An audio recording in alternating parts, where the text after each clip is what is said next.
Assalamualaikum warahmatullahi wabarakatuh. Nama saya Erista, NIM 056 dari kelas B. Di sini saya akan menjelaskan tentang website LAPAN atau Lembaga Penerbangan dan Antariksa Nasional. Di dalam website LAPAN terdapat beberapa fitur, di antaranya beranda, profil, produk leadbank, PPID, media, dan kontak. Di dalam profil terdapat visi misi, tugas dan fungsi, organisasi, sejarah, SDM, rencana kerja, kerjasama, satuan kerja, dan logo LAPAN. Di dalam produk leadbank terdapat teknologi, hak kekayaan intelektual, dan karya tulis ilmiah. Di sini saya tertarik pada fitur produk leadbank yang isinya tentang karya tulis ilmiah. Di situ kita dapat mengetahui dan melihat repositori LAPAN yang berisi tentang karya tulis ilmiah dengan beberapa subjek, diantaranya astronomi, antropologi, geografi, teknologi, dan lain sebagainya, yang dapat menambah wawasan kita. Assalamualaikum warahmatullahi wabarakatuh. Nama saya Ika Putri Absari, NIM 066 dari kelas B Ilmu Perpustakaan. Di sini saya akan menjelaskan mengenai fitur-fitur yang ada pada website KPU atau Komisi Pemilihan Umum dan fitur-fitur apa saja yang menarik di dalamnya. Jadi website KPU dapat kita akses melalui portal kpu.go.id, di mana dalam website tersebut terdapat 17 fitur. Di antaranya beranda, kemudian info pemilihan, info pemilu, dan juga dana kampanye, kemudian regulasi, dan masih banyak lagi. Dan di antara fitur-fitur tersebut ada fitur-fitur yang menarik, di antaranya ada hoax tentang pemilu, kemudian Q&A, dan juga pemilihan, di mana pada fitur hoax kita dapat melihat berita apa saja yang tidak benar mengenai KPU.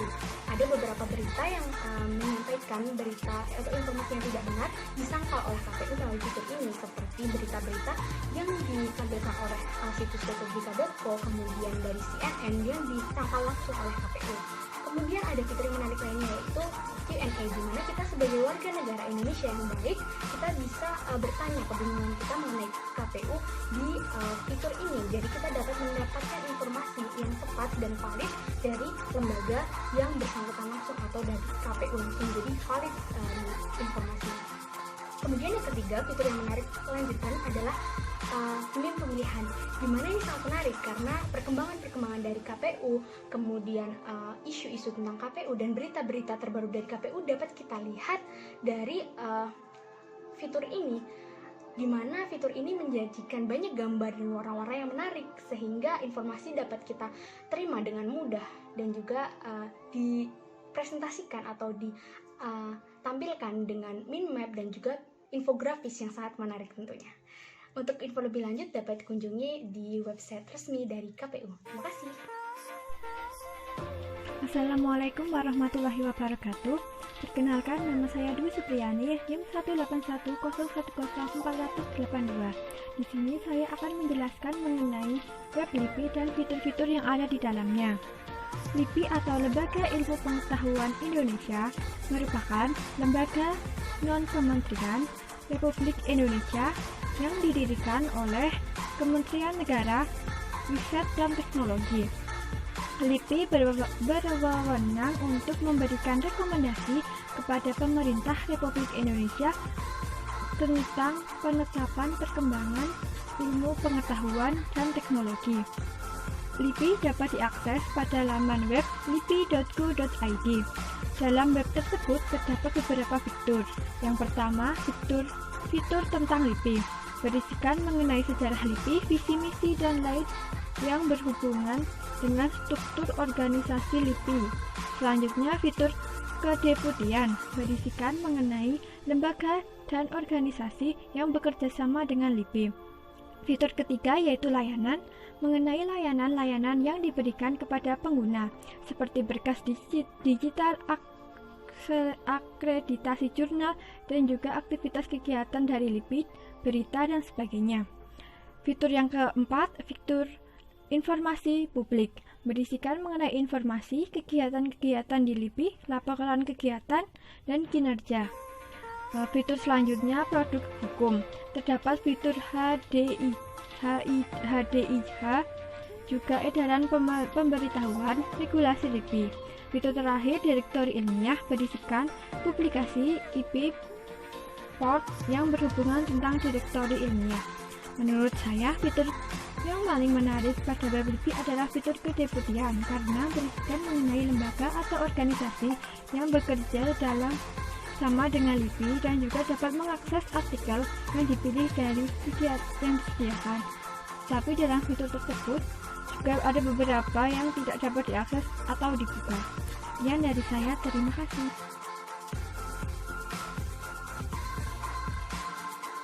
Bismillahirrahmanirrahim. Assalamualaikum warahmatullahi wabarakatuh. Nama saya Ulfa NIM 099. Di sini saya akan menjawab mengenai karakteristik terbitan pemerintah maupun internasional menurut Mustafa dan Saleh. Terbitan pemerintah ataupun terbitan internasional ini memiliki karakteristik kelembagaan yang kurang informatif tentang departemen dan pemerintahan dan kurang tidak menurut subjek, jadi sulit untuk ditemukan. Namun di sini dibagikan secara cuma-cuma oleh pemerintah. Selain itu, terbitan pemerintah maupun internasional ini diterbitkan oleh pemerintah kantor pusat maupun kantor daerah ataupun kantor cabang. Namun untuk penerbitnya itu sendiri memiliki penerbit khusus, di mana tidak yang menjadikan buku ini tidak komersial di toko-toko buku biasa. Jadi hanya ditemukan pada beberapa lokasi dan di sini juga jarang dicakup tentang bibliografinya. Namun untuk terbitan pemerintah ataupun internasional ini memiliki karakteristik khusus, di mana hanya dapat ditemukan informasinya hanya dapat ditemukan. Assalamualaikum warahmatullahi wabarakatuh. Saya Faisal Al-Fasidan, NIM 064, akan membahas tentang fitur-fitur yang ada di website Pemda DIY. Yang pertama adalah fitur layanan, berisikan tentang layanan-layanan budaya, layanan kesehatan, warga, pendidikan, ada layanan coronavirus, dan masih banyak lainnya. Kemudian yang kedua adalah layanan PPID. PPID berisi tentang laporan-laporan pemerintah Yogyakarta seperti laporan keuangan, laporan kegiatan, dan laporan-laporan lainnya. Kemudian yang selanjutnya adalah artikel. Artikel berisi tentang artikel budaya, pemerintahan, pendidikan, coronavirus juga, dan lainnya. Kemudian yang selanjutnya adalah agenda. Agenda berisikan tentang agenda-agenda dan pengumuman yang ada di Yogyakarta dan akan diselenggarakan oleh pemerintah Yogyakarta. Kemudian selanjutnya ada profil berisikan tentang profil gubernur DIY, kemudian juga lambang daerah istimewa Yogyakarta, kemudian visi misi dan struktur organisasi. Yang selanjutnya adalah media, berisikan tentang galeri-galeri kegiatan-kegiatan yang sudah dilaksanakan oleh pemerintah. Kemudian yang terakhir adalah fitur e-lapor DIY. Fitur yang paling menarik dari website Pemda DIY adalah fitur e-lapor DIY. E-lapor DIY merupakan fitur untuk melaporkan kendala yang ada di masyarakat, seperti ada kerusuhan atau pembangunan infrastruktur atau adanya bencana alam seperti gunung Merapi. Laporan ini juga bisa melewati aplikasi di Android, yaitu e-lapor DIY. Sekian dari saya. Wassalamualaikum warahmatullahi wabarakatuh. Saya Afna, NIM 062, akan menjelaskan tentang LAPAN dan contoh hasil terbitan dan hasil putusan dari LAPAN. Lembaga Penerbangan dan Antariksa Nasional atau LAPAN adalah lembaga pemerintah non-kementerian Indonesia yang melaksanakan tugas pemerintahan di bidang penelitian dan pengembangan kedirgantaraan dan pemanfaatannya serta penyelenggaraan keantariksaan sesuai dengan ketentuan perundang-undangan. 8, kedudukannya berada di bawah dan bertanggung jawab kepada Presiden melalui menteri yang membidangi urusan pemerintahan di bidang riset dan teknologi. Contoh hasil terbitan dan hasil putusan dari LAPAN diantaranya yaitu laporan kinerja tahunan LAPAN atau biasa disebut Lakin LAPAN. Terus selain itu juga ada jurnal ilmiah yang diterbitkan langsung oleh LAPAN, diantaranya yaitu Jurnal Teknologi Dirgantara, yang kedua Jurnal Sains Dirgantara, yang ketiga Jurnal Penginderaan Jauh dan Pengolahan Data Citra Digital, yang ketiga International Journal of Remote Sensing and Earth Science, yang kelima Jurnal Analisis dan Informasi Kedirgantaraan, yang kini diubah namanya menjadi Jurnal Kajian Kebijakan Keantariksaan. Selain itu juga ada jaringan dokumentasi dan informasi hukum Lembaga Penerbangan dan Antariksa Nasional atau biasa disebut dengan JDIH 8. Sekian penjelasan dari saya. Terima kasih. Assalamualaikum warahmatullahi wabarakatuh. Saya Weli Dianwari Anugrah dari kelas B NIM 075. Di sini saya akan membahas mengenai KPU. KPU merupakan lembaga penyelenggaraan pemilu yang bersifat nasional, tetap, dan mandiri yang bertugas melaksanakan pemilu. KPU pertama kali dibentuk pada tahun 1999. Hasil terbitan dari KPU dapat diakses melalui laman journal.kpu.go.id, di mana laman tersebut mempublikasikan hasil kajian penelitian dan pengembangan dari KPU, yang terdiri dari 3 bagian. Yang pertama, Electoral Governance Journal Tata Kelola Pemilu Indonesia, yang diterbitkan oleh KPU Republik Indonesia yang bekerjasama dengan 12 universitas negeri di Indonesia. Jurnal diterbitkan 2 kali dalam 1 tahun dengan mengangkat isu-isu mengenai pemilu. Contohnya, Manajemen Krisis Pendistribusian Logistik dalam Pilkada Kota Depok di tengah COVID-19. Yang kedua, Electoral Riset Kepemiluan Indonesia. Laman tersebut mempublikasikan hasil riset kepemiluan yang dilaksanakan oleh KPU Indonesia, KPU Provinsi, maupun KPU Daerah. Contohnya, Senkarut Lembaga Pemilu di antara 3 aturan studi KIP Aceh.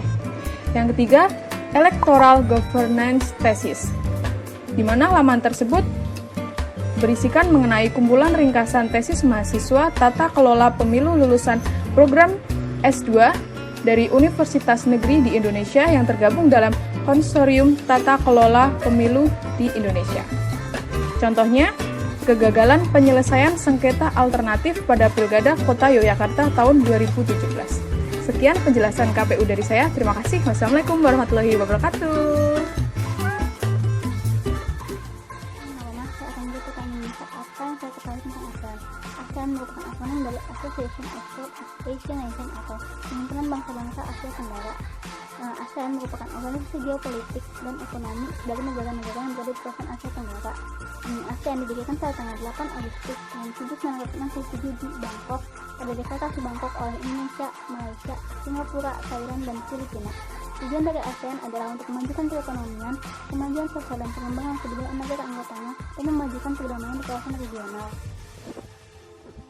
Saat ini negara ASEAN sudah bertambah, yakni Brunei Darussalam, Myanmar, Kamboja, Laos, dan Vietnam. Saat ini ASEAN diketuai oleh Perdana Menteri Vietnam, yakni Nguyen Yuan Phuc. Kegiatan ASEAN pada bidang ekonomi adalah promosi ASEAN, kooperasi ASEAN, pengadaan bahan pangan, dan penyelenggaraan proyek industri. Pada bidang politik adalah pengiriman duta dan konsul dan ASEAN Defense Minister Meeting. Pada bidang keamanan, konferensi tentang terorisme dan pemberantasan berbagai kejahatan internasional.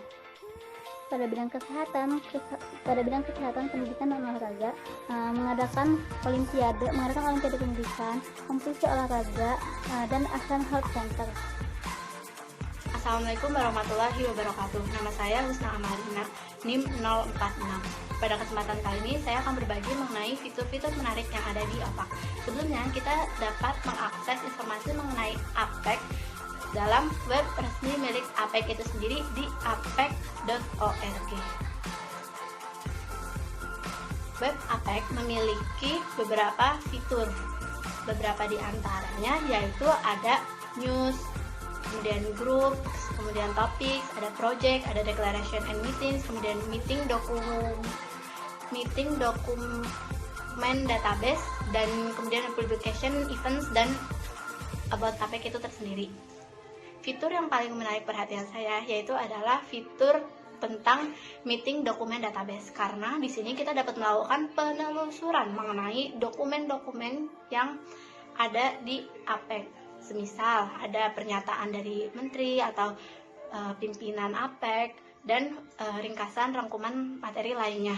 Nanti kita tinggal mencari topik dari dokumen yang kita inginkan itu di fitur cari yang ada di sana. Kemudian fitur menarik lainnya yaitu topik. Di menu ini kita dapat menjumpai beragam macam topik yang ada. Dan di sini salah satunya ada topik mengenai COVID. Ketika kita mengklik topik tersebut, maka akan muncul informasi menarik di sana, beserta dengan animasi dan tampilan yang menarik lainnya. Mungkin yang dapat saya sampaikan. Terima kasih. Assalamualaikum warahmatullahi wabarakatuh. Perkenalkan, nama saya Debbie Furliananda, NIM 17101040057. Saya di sini akan menjelaskan tentang website dari Badan Nasional Penanggulangan Terorisme atau biasa yang kita kenal dengan BNPT. Untuk mengakses laman dari BNPT bisa dibuka di www.bnpt.go.id dan itu langsung akan muncul websitenya gitu. Untuk tayangan websitenya itu cukup menarik karena setelah kita langsung masuk ke lamannya itu akan langsung muncul video-video tentang kegiatannya BNPT seperti itu. Nah, kita lanjut langsung ke fiturnya saja. Untuk fiturnya itu ada home, ada tentang, ada layanan publik, ada berita dan artikel, dan ada pustaka. Untuk fitur-fiturnya sebenarnya cukup sederhana. Timbang yang lain ini cukup sederhana. Nah, yang menarik di apanya sih kalau untuk fitur-fitur yang ada di websitenya? Nah, itu menariknya ada di berita dan artikel. Itu cukup menarik bagi saya karena di sana kita bisa melihat apa sih kegiatan-kegiatan dari BNPT tersebut. Jadi kita bisa lebih mengenal BNPT dari kegiatan-kegiatannya. Apakah hanya ketika pra penanggulangan atau pasca penanggulangan. Nah, itu ada semua di berita dan artikel. Gitu sih dari saya. Terima kasih. Wassalamualaikum warahmatullahi wabarakatuh. Assalamualaikum warahmatullahi wabarakatuh. Saya Agnes Nasilanit, ilmu perpustakaan B 551. Saya menjelaskan tentang Komnas HAM, contoh terbitan dan juga hasil keputusan dari Komnas HAM. Kepanjangan dari Komnas HAM adalah Komisi Nasional Hak Asasi Manusia. Komnas HAM adalah lembaga mandiri yang memiliki kedudukan yang setingkat dengan lembaga negara lainnya. Tugas dari Komnas HAM adalah melaksanakan penelitian, pemantauan, pengkajian, dan mediasi tentang hak asasi manusia. Beberapa contoh terbitan dari Komnas HAM adalah buku saku HAM, Korps Brimob Polri, lalu ada laporan tahunan Komnas HAM tahun 2016, juga ada roadmap reformasi birokrasi dari tahun 2015 sampai dengan tahun 2019. Sedangkan untuk hasil keputusan dari Komnas HAM adalah keputusan sidang paripurna bulan Januari sampai bulan Juli 2014, dan juga ada keputusan sidang paripurna bulan Februari 2015. Sekian dari saya. Assalamualaikum Assalamualaikum warahmatullahi wabarakatuh. Saya Sally Pertiwi dengan NIM 087. Saya akan menjawab pertanyaan tentang apa saja fitur-fitur yang ada di dalam website Bank Indonesia. Yang pertama, fitur-fitur yang ada di website Bank Indonesia adalah tentang BI yang menjelaskan tentang sejarah Bank Indonesia itu sendiri. Yang kedua, ada monitor tentang tujuan kebijakan Bank Indonesia serta inflasi. Yang ketiga, ada stabilitas sistem keuangan yang mencerminkan tentang peran Bank Indonesia. Yang keempat, ada sistem pembayaran, yaitu disebutkan di situ ada sistem tunai dan non tunai. Yang kelima, ada peluang media, itu disebutkan tentang kegiatan-kegiatan yang ada di Bank Indonesia. Yang keenam, publikasi yang berupa jurnal atau laporan-laporan tentang Bank Indonesia. Dan yang ketujuh, ada statistik, yaitu statistik keuangan di Indonesia dan statistik keuangan di daerah. Fitur favorit menurut saya adalah di dalam fitur tentang Bank Indonesia. Di situ ada informasi tentang museum yang di dalam fitur museum yang ada di website Bank Indonesia. Dijelaskan tentang sejarah Bank Indonesia yang ada di museum dan sejarah uang-uang terdahulu yang ada di museum itu. Jadi menurut saya fitur itu lumayan menarik untuk dilihat karena ada contoh-contoh sejarah uang seperti itu. Terima kasih. Assalamualaikum warahmatullahi wabarakatuh. Nama saya Atikah Nuraini Yumna, NIM 070, Ilmu Perpustakaan B. Di sini saya akan menjelaskan fitur pada website Komnas HAM yang menurut saya menarik. Menurut saya, fitur yang menarik yaitu fitur pengaduan. Nah, pada fitur pengaduan ini berisikan yang pertama alur dan mekanisme.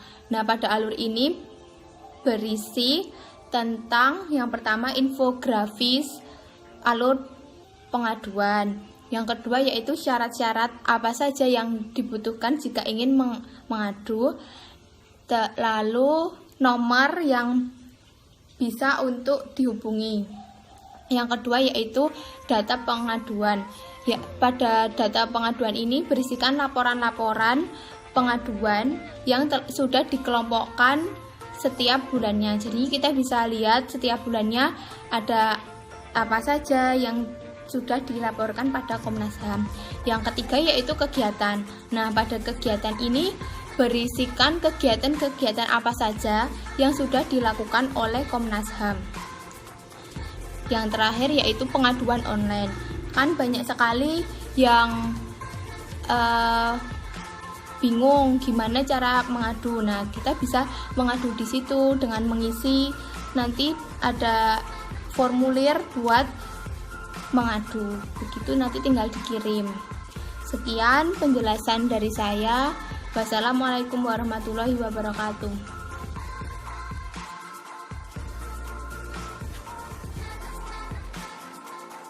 Saya Sylvia Dwiyanti dari kelas B NIM 0053. Salah satu lembaga internasional yang kita ketahui adalah APEC.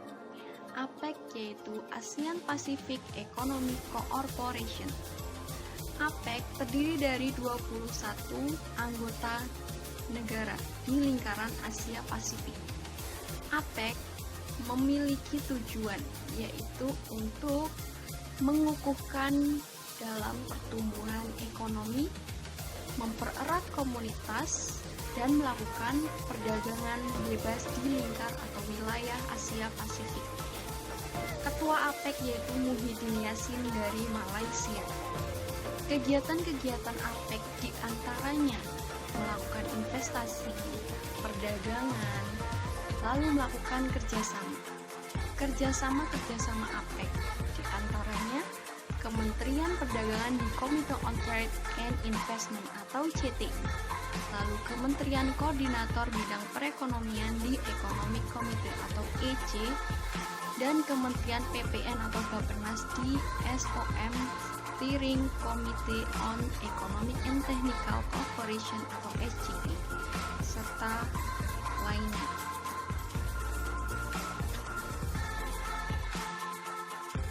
Assalamualaikum warahmatullahi wabarakatuh. Nama saya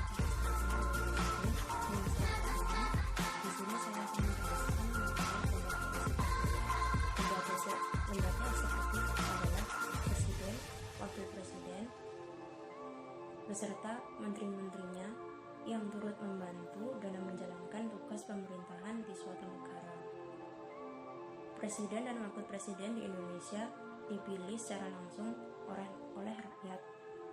Untuk masa jabatan itu sendiri, masa jabatan presiden dan wakil presiden adalah 5 tahun untuk satu periode. Boleh dipilih kembali periode selanjutnya, namun hanya boleh mengikuti 2 periode saja.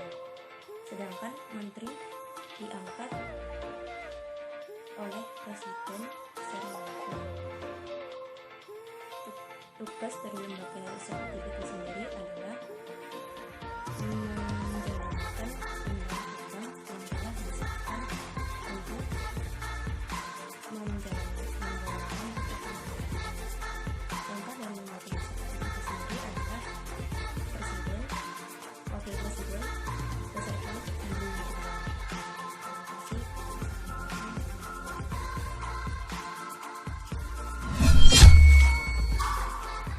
Assalamualaikum warahmatullahi wabarakatuh. Saya Lia Puspitasari, kelas B, NIM 074. Di sini saya akan menjelaskan tentang Badan Meteorologi, Klimatologi, dan Geofisika atau BMKG. BMKG merupakan lembaga pemerintahan non-departemen Indonesia yang melaksanakan tugas pemerintahan di bidang meteorologi, klimatologi, dan geofisika, yang dalam pelaksanaan tugasnya menurut ketentuan perundang-undangan yang berlaku. Contoh terbitan dari BMKG ini yang pertama, Meteorologi Indonesia volume 1 dan volume 2. Selanjutnya, Mikrofisika, Awan dan Hujan. Kemudian, Kamus Istilah Perubahan Iklim. Dan yang terakhir, Iklim Kawasan Indonesia. Sekian dari saya. Wassalamualaikum warahmatullahi wabarakatuh. Nama saya Muhammad William Ramadan, NIM 080 dari kelas B. Saya di sini akan menjelaskan tentang informasi beserta contoh.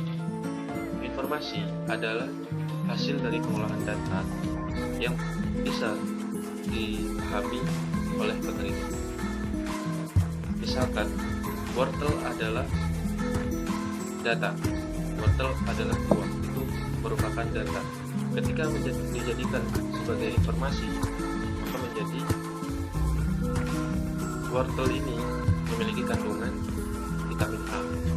Nah, dari kalimat tersebut kita mendapatkan sebuah informasi bahwa buah wortel ini memiliki kandungan vitamin A. Misalnya lagi ada handuk. Nah, handuk ini merupakan sebuah data. Ketika handuk ini diproses menjadi sebuah informasi, maka kita harus menjelaskan handuk ini milik siapa, atau handuk ini berwarna apa, atau handuk ini berbentuk seperti apa. Nah, untuk menjadikan sebuah informasi, misalnya handuk ini miliknya si Andi, maka menjadi handuk ini milik Andi. Nah, kalimat handuk ini milik Andi itu merupakan sebuah informasi. Sekian dari saya. Wassalamualaikum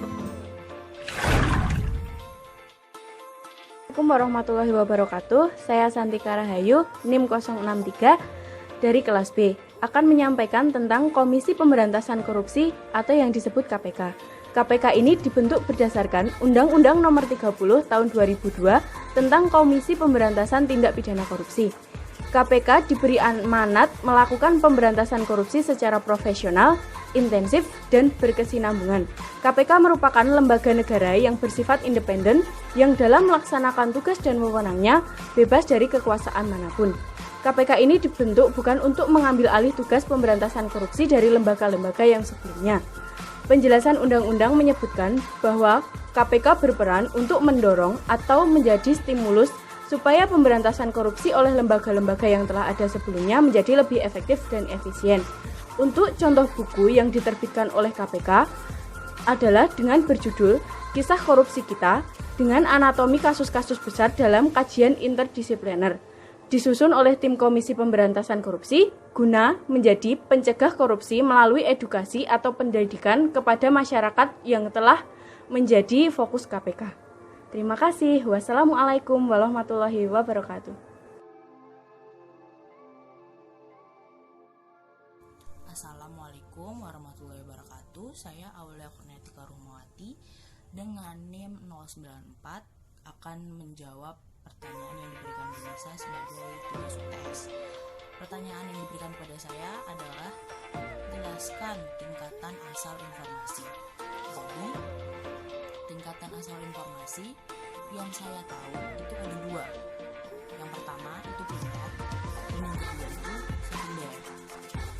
Jadi yang saya tahu kalau misalnya primer itu adalah yang utama atau menurut bisa itu namanya first hand. First hand itu jadi kita membaca buku atau informasi itu langsung dari kita dan kita yang melakukan langsung itu disebut informasi primer. Sedangkan yang sekunder itu orang sudah mengutip atau menerjemahkan suatu buku lalu dibahasakan menurut mereka sendiri lalu kita membaca itu disebut informasi sekunder. Nah, istilah dari Indonesia itu second hand. Benar, second hand karena itu bukan langsung dari kita tapi dari orang lain dulu baru kita membacanya dan mengartikannya lalu kita bisa mendapat informasi itu. Sekian itu yang saya tahu.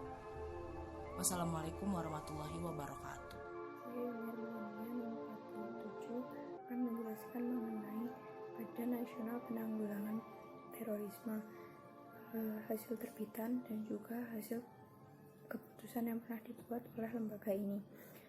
Lembaga ini merupakan salah satu lembaga pemerintah dan kementerian yang melaksanakan tugas pemerintah di bidang penanggulangan terorisme.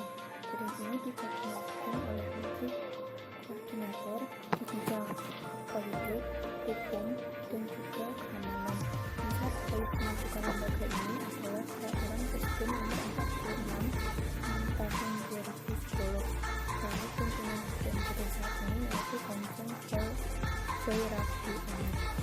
Hasil terbitan dari lembaga ini yaitu pada buku Nagara dan juga peraturan perundang-undangan. Contoh dari terbitan buku yaitu Ensiklopedia Pencegahan Terorisme, Teori Perdamaian, Isis Bukan Islam, dan juga Panduan Menjadi Kita Damai Myanmar. Lalu hasil keputusan yang dikeluarkan dari lembaga ini yaitu Peraturan Badan Nasional Penanggulangan Terorisme Nomor 1 Tahun 2020 tentang Rencana Strategi Badan Nasional Penanggulangan Terorisme tahun 2020 sampai 2024. Peraturan yang kedua, Peraturan Presiden RI Nomor 13 Tahun 2018 tentang penerapan prinsip mengenai pemilik manfaat dari korporasi dalam rangka pencegahan dan pemberantasan tindak pidana pencucian uang dan tindak pidana pendanaan terorisme. Sekian, terima kasih. Saya Diah Nurlaili, NIM 107 akan menjawab soal UTS tentang apa itu BPK dan apa saja hasil keputusan atau terbitannya. BPK adalah kepanjangan dari Badan Pemeriksa Keuangan, yaitu lembaga negara dalam sistem ketatanegaraan yang memiliki wewenang memeriksa, mengelola, dan bertanggung jawab atas keuangan negara. Kemudian contoh hasil keputusan atau terbitan dari BPK sendiri berupa buku dan surat keluaran.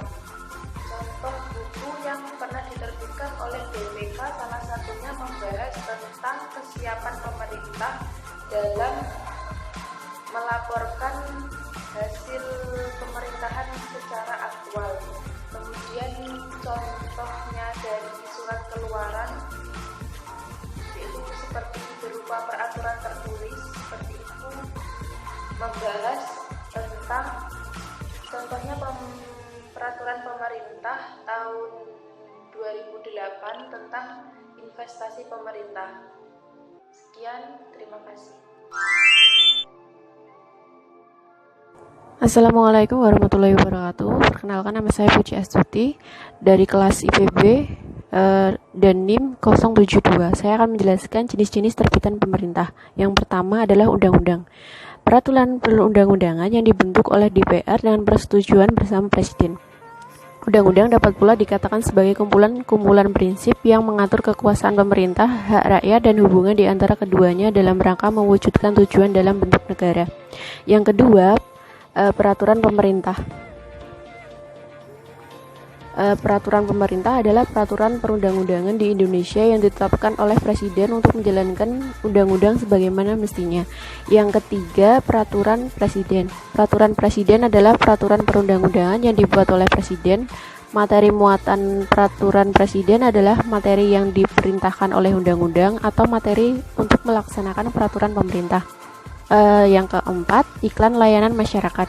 Iklan layanan masyarakat adalah iklan yang menyajikan pesan-pesan sosial yang bertujuan untuk membangkitkan kepedulian masyarakat terhadap sejumlah masalah yang harus mereka hadapi, yakni kondisi yang bisa mengancam keselarasan dan kehidupan umum. Sekian dari saya. Wassalamualaikum warahmatullahi wabarakatuh. Terima kasih. Assalamualaikum warahmatullahi wabarakatuh. Nama saya Irfanuddin Rahmawan, NIM 113 kelas B. Saya akan menjelaskan tentang pengertian LIPI dan hasil terbitan dari LIPI. Lembaga Ilmu Pengetahuan Indonesia atau LIPI merupakan lembaga pemerintahan non-Kementerian Republik Indonesia yang dikoordinasikan oleh Kementerian Negara Riset dan Teknologi. LIPI berwenang untuk memberikan rekomendasi kepada pemerintahan RI tentang penetapan perkembangan ilmu pengetahuan dan teknologi. Hasil terbitan lembaga LIPI. Yang pertama, keanekaragaman hayati, lingkungan, dan maritim. Yang kedua, ketahanan pangan, pertanian, dan peternakan. Yang ketiga, kesehatan dan farmasi. Yang keempat, material maju. Yang kelima, energi dan transportasi. Keenam, teknologi, informasi dan komunikasi serta pertahanan dan keamanan. Nomor 7, dinamika sosial, kemanusiaan dan kebudayaan. Nomor 8, inovasi teknologi dan pendayagunaan iptek. Saya ambil beberapa contoh produk dari LIPI di bidang energi dan transportasi. Antara lain, yang pertama, produk bidang energi dan transportasi menghasilkan bioetanol generasi kedua. Yang kedua, EFT atau Electric Fuel Treatment. Yang ketiga, konversi kijang elektrik. Yang keempat, mobil listrik dan mobil hybrid. Yang kelima, biorefinery bioetanol dari ampas tebu. Yang keenam, pembangkit listrik tenaga mikro dengan turbin arus sungai rendah. Cukup sekian dan terima kasih. Wassalamualaikum warahmatullahi wabarakatuh. Assalamualaikum warahmatullahi wabarakatuh. Saya Rifa Ekayanti, NIM 069 akan menjawab pertanyaan dari Bu Nisa tentang BNN. BNN atau Badan Narkotika Nasional adalah sebuah lembaga pemerintah non-kementerian yang bertugas untuk menjalankan tugas dari pemerintahan dalam bidang pencegahan, pemberantasan penyalahgunaan, dan peredaran gelap narkotika, psikotropika, prekursor, dan bahan adiktif lainnya, kecuali bahan adiktif untuk tembakau dan juga alkohol. Untuk Kepala BNN sekarang ini adalah Komisaris Jenderal Polisi Dr. Andes Heruwinarko yang diangkat pada tahun 2018. Untuk dasar dari BNN itu sendiri adalah Undang-Undang Nomor 35 Tahun 2009 tentang narkotika. Contoh keputusan yang dikeluarkan dari BNN itu sendiri adalah Keputusan Kepala BNN Nomor Kep garing 251 garing Romawi 3 garing KA garing OT.00 garing 2020 garing BNN tentang Tim Reformasi Birokrasi Badan Narkotika Nasional yang dikeluarkan pada 6 April 2020. Sekian dari saya, terima kasih. Wassalamualaikum warahmatullahi wabarakatuh. Assalamualaikum warahmatullahi wabarakatuh. Saya Firdawan Yahma. Di sini saya akan menyampaikan tentang website yang membahas tentang ASEAN. Di sini saya menggunakan website setnas-asean.id. Fitur-fitur dalam setnas-asean.id ini pertama ada tentang ASEAN. Di dalam tentang ASEAN ini terdapat profil negara-negara ASEAN, potensi dan peluang bisnis dari negara-negara ASEAN. Kemudian selanjutnya ada fitur kerjasama ASEAN.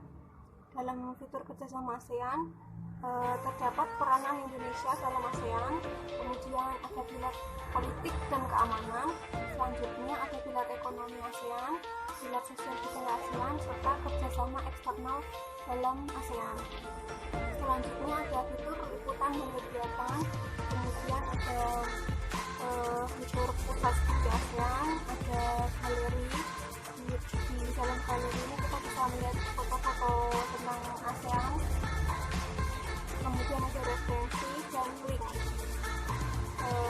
Dari beberapa fitur yang telah saya sebutkan, menurut saya fitur yang paling menarik adalah fitur kerjasama ASEAN, karena di sini kita dapat melihat peranan Indonesia dalam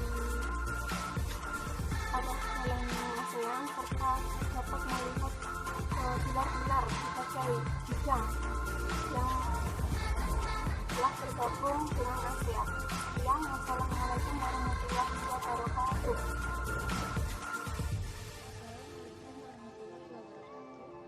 Saya Hasnahani Sabarina, NIM 052, kelas B, ingin menjelaskan tentang lembaga yudikatif.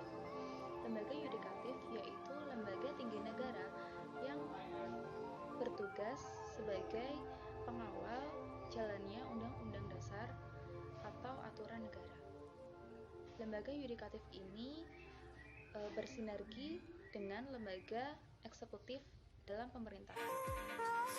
Dalam lembaga yudikatif ini terdiri dari 3 lembaga, yaitu MK, MA, dan KJ. Yang pertama yaitu MA, Mahkamah Agung, lembaga tinggi yang memegang kekuasaan kehakiman yang diketuai oleh Majelis Hakim. Kedua, Mahkamah Konstitusi memiliki kewenangan sebagai pengadilan pada tingkat awal dan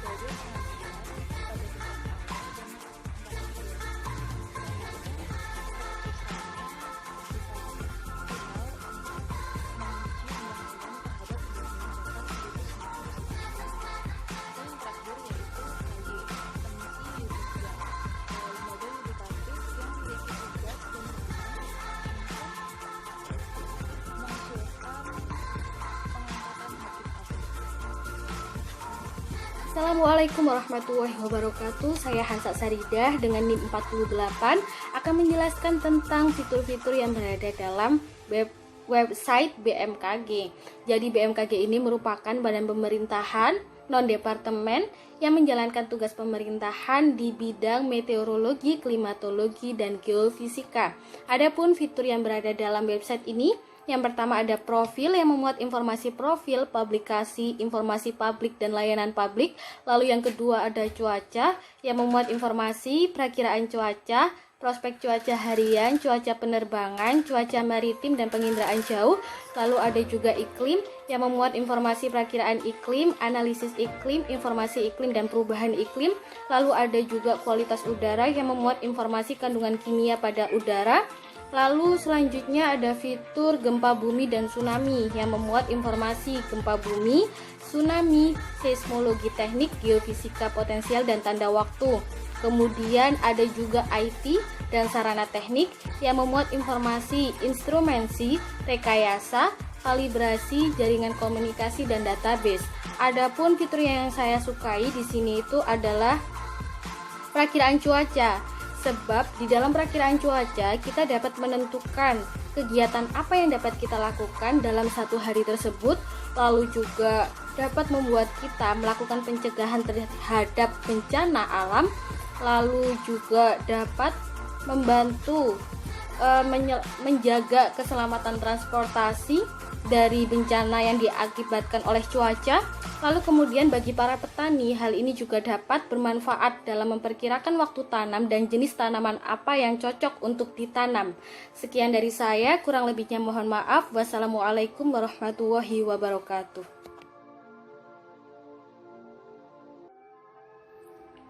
Assalamualaikum warahmatullahi wabarakatuh. Saya Marhaban Romadona, NIM 042. Di sini saya mendapat soal bagian untuk mencari fitur-fitur website yang membahas mengenai PBB. Nah, saya di sini memilih langsung website resmi PBB yaitu un.org. UN sendiri kepanjangan dari United Nations. Selanjutnya, dalam website resmi PBB terdapat fitur-fitur yang terdiri dari pilihan bahasa yang di dalamnya mengenai bahasa Inggris, bahasa Arab, bahasa Spanyol, dan sebagainya. Yang kedua, terdapat fitur tentang PBB. Yang ketiga, terdapat fitur kegiatan PBB. Yang keempat, terdapat fitur mengenai informasi tempat PBB global seperti halnya di Afrika, Amerika, Asia dan Pasifik, Eropa dan Asia Tengah, dan yang terakhir Timur Tengah. Berikutnya terdapat fitur mengenai berita dan media. Selanjutnya yang keenam, fitur mengenai dokumen-dokumen selama PBB melaksanakan tugas atau berkunjung di negara bagian PBB. Selanjutnya yang ketujuh, terdapat fitur mengenai perayaan, dan yang terakhir terdapat fitur mengenai sumber daya. Nah, di sini menurut saya yang paling menarik dari fitur-fitur di atas yaitu fitur berita dan media. Karena menurut saya fitur ini sangat membantu bagi orang-orang di seluruh dunia untuk mendapatkan informasi atau berita-berita apa yang sedang terjadi di seluruh dunia. Sekian dan terima kasih. Wassalamualaikum warahmatullahi wabarakatuh. Saya Hidayatul Marhamah dari Ilmu Perpustakaan kelas B, NIM 0054. Dari hasil pengamatan terhadap website BPKRI, terdapat beberapa fitur-fitur diantaranya yaitu fitur beranda, fitur tentang BPKRI, fitur hasil pemeriksaan, fitur publikasi, dan yang terakhir yaitu fitur EPPID. Dari keseluruhan fitur ini, yang paling menarik yaitu fitur EPPID. Alasannya yaitu fitur ini merupakan sarana layanan online bagi pemohon informasi publik sebagai salah satu wujud dari keterbukaan informasi publik dari Badan Pemeriksa Keuangan. Untuk melakukan permohonan informasi atau mengajukan pengaduan itu harus melakukan pendaftaran terlebih dahulu. Kemudian di fitur ini juga ditampilkan informasi-informasi yang harus ditampilkan secara berkala. Di antaranya yaitu informasi yang berkaitan tentang BPK, kemudian informasi mengenai kegiatan atau kinerja tentang BPK, kemudian informasi mengenai laporan keuangan BPK, dan informasi-informasi yang lainnya. Saya Muhammad Roholis, NIM 049, akan menjawab soal UTS, yaitu bagaimana fitur-fitur yang ada pada website Kementerian Agama dan hal-hal apa yang menarik atau informasi yang menarik pada website Kementerian Agama tersebut. Yang pertama yaitu Kementerian Agama mempunyai 8 fitur. Yang pertama itu ada beranda, ada berita, yang mana berita-beritanya itu update, yang terupdate kan sampai hari ini. Yang kedua itu adalah, yang ketiga ada layanan, ada info penting, ada info publik, ada profil, ada unit kerja. Nah, ini salah satu hal yang fitur yang sangat unik lah, bisa dibilang pada Kemenak ini, yaitu pada fitur unit kerja ini mereka itu bekerja sama dengan salah satunya itu perguruan tinggi. Salah satunya itu juga UIN Sunan Kalijaga, yang mana kalau kita membuka web tersebut, membuka web yang ada pada Kementerian Agama ini, kita langsung menuju ke website UIN Sunan Kalijaga itu sendiri. Nah, kemudian ada kotak pencarian ya, search yang lain. Kemudian hal-hal apa yang menarik atau info yang mereka miliki gitu.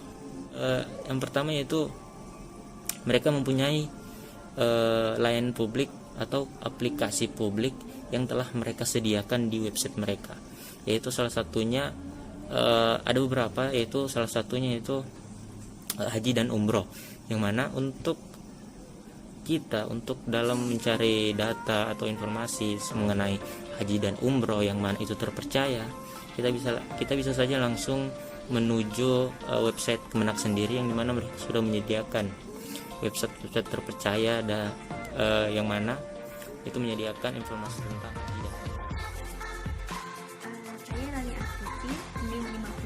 kelas B. Soal yang diberikan oleh saya yaitu sebutkan 3 contoh dari terbitan internasional dan sebutkan negaranya. Terbitan internasional itu sendiri adalah semua jenis terbitan yang diterbitkan oleh lembaga internasional seperti PBB, ASEAN, UNO, dan lain-lain. Contohnya yang pertama itu Sistem Standar Internasional, diterbitkan di London 2012, dan penerbitnya itu namanya Badan ISBN International Agency. Yang kedua, International Statistical Classification of Disease and Health Related Problem. Kota terbitnya itu Amerika, penerbitnya itu American Political Science Association. Yang ketiga itu contohnya Statistical Development Series, kota terbitnya Amerika juga, terus diterbitkan sama Nilai Interscience. Terima kasih. Nama saya Dewi Meliana Sari dari kelas B NIM 071. Pertanyaannya adalah sebutkan pelaku yang menghasilkan informasi dan jelaskan. Jadi pelaku yang menghasilkan informasi ada 3. Yang pertama perorangan. Perorangan yaitu pelaku yang menghasilkan informasi secara perorangan. Misalnya ada informasi dari teman, dari dosen, dari mahasiswa, atau siapa saja yang mewakili kelompok atau lembaga. Itu namanya pelaku perseorangan. Yang kedua yaitu pelaku kelompok masyarakat.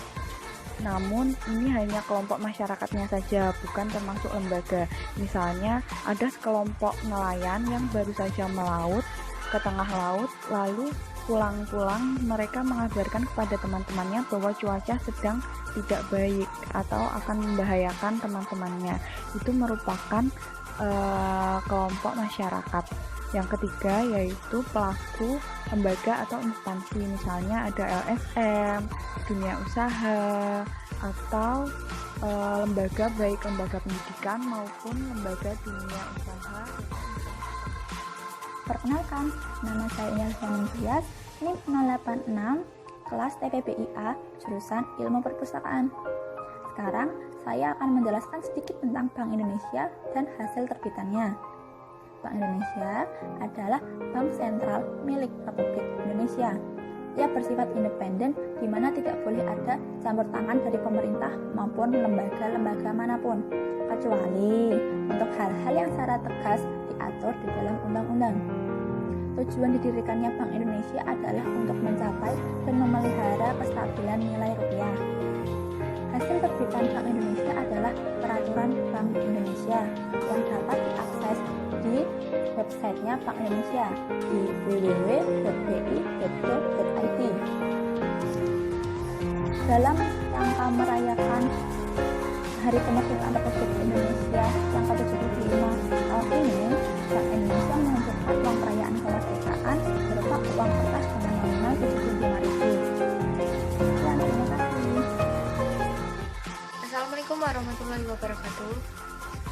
Saya Fira Anggraini, NIM 044, akan menjawab pertanyaan dari Bu Nisa terkait fitur yang menarik pada website Badan Pusat Statistik. Pada website Badan Pusat Statistik terdapat banyak fitur. Salah satu yang saya sukai yaitu fitur publikasi. Di sana terdapat sekitar 4.000-an publikasi dari Badan Pusat Statistik yang berisi data-data terkait statistik kopi, direktori perusahaan kehutanan, statistik kakao, dan laporan indeks khusus penanganan stunting 2018-2019, dan masih banyak lagi. Di fitur ini kita juga bisa mencari berdasarkan tahun atau kata kunci. Itu saja menurut saya. Wassalamualaikum warahmatullahi wabarakatuh. NIM 08 ingin menjawab pertanyaan dari UTS tadi, yaitu menu KPK yang menurut saya paling menarik. Setelah saya amati dari beberapa menu yang ada, saya memilih menu publikasi, di mana dalam menu publikasi ini mencakup kebijakan pengumuman dan laporan. Yang mana kalau kita lihat lebih lanjut lagi, kebijakan dan laporan ini termasuk dalam terbitan pemerintahan, di mana berisi beberapa ketentuan atau informasi tentang tata cara kerja dari KPK ini, yang mana hal ini dapat digunakan oleh para masyarakat yang ingin mengetahui tentang ini laporan dan kebijakan yang telah dilakukan oleh KPK ini atau yang telah Assalamualaikum warahmatullahi wabarakatuh. Saya Intan Hilminadea dari kelas B Terbitan Pemerintahan dan Badan Internasional akan menjelaskan tentang ciri-ciri terbitan pemerintah dan contohnya. Ciri-ciri terbitan pemerintah yang pertama, diterbitkan dalam jumlah yang banyak menggunakan uang anggaran negara. Yang kedua, diterbitkan oleh badan pemerintahan pusat atau daerah. Yang ketiga, terbitan ini jarang dikenal oleh masyarakat umum dan berisikan masalah kepemerintahan. Yang terakhir adalah terbitan ini jarang bisa ditemukan di toko buku pada umumnya. Lalu untuk contoh terbitan pemerintahan, yang pertama ada undang-undang, lalu ada peraturan pemerintahan, ada peraturan presiden, dan yang terakhir adalah iklan layanan masyarakat. Terima kasih. Wassalamualaikum warahmatullahi wabarakatuh. Ya, Intan Nurul Nafisa, NIM 085, kelas C terbitan pemerintah dan internasional. Saya akan menjelaskan pengertian dari lembaga legislatif dan lembaga apa saja yang termasuk ke dalam lembaga legislatif. Lembaga legislatif adalah lembaga negara atau dewan negara yang memiliki kekuasaan mengatur sebuah hukum. Lembaga legislatif mempunyai tugas yaitu membentuk undang-undang yang termasuk ke dalam lembaga legislatif. Contohnya seperti DPR, Dewan Perwakilan Rakyat, lalu ada MPR, Majelis Permusyawaratan Rakyat, dan yang ketiga ada DPD, Dewan Perwakilan Daerah. Sekian, terima kasih. Assalamualaikum warahmatullahi wabarakatuh. Saya Poppy Paradela, NIM 073. Di sini saya akan menjawab pertanyaan dari Bu Nisa, yaitu pengertian data. Data merupakan sebuah fakta mentah yang belum diolah dan terkadang tidak dapat diterima oleh akal pikiran dari penerima data tersebut. Maka dari itu, data harus diolah terlebih dahulu agar menjadi informasi. Dan contoh kasus data di sini adalah yang pertama, nomor kartu keluarga seluruh masyarakat Provinsi Daerah Istimewa Yogyakarta terdapat di Dukcapil atau Dinas Penduduk dan Catatan Sipil. Yang kedua, contohnya yaitu jadwal penerbangan bandara terdapat di YIA atau Yogyakarta International Airport. Sekian dari saya. Wassalamualaikum warahmatullahi wabarakatuh. Assalamualaikum warahmatullahi wabarakatuh. Saya Ulfa Zamarok, NIM 117. Di sini saya akan menjawab mengenai ruang lingkup terbitan khusus. Ruang lingkup terbitan khusus ada tiga macam. Yang pertama, terbitan penerbit tertentu. Yang kedua, terbitan untuk kalangan tertentu. Dan yang ketiga, terbitan dalam bentuk tertentu. Terbitan penerbit tertentu ada dua macam. Yang pertama, terbitan dari pemerintah DPR RI, contohnya seperti UU, instansi presiden. Yang kedua, ada terbitan pemerintah, contohnya seperti manual book. Terbitan untuk kalangan tertentu biasanya ditujukan kepada kalangan tertentu, contohnya seperti buku pedoman. Dan yang terakhir, terbitan dalam bentuk tertentu. Biasanya terbitan ini yang sengaja diterbitkan untuk kepentingan tertentu, contohnya seperti brosur kegiatan dan pamflet. Terima kasih.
Indonesia.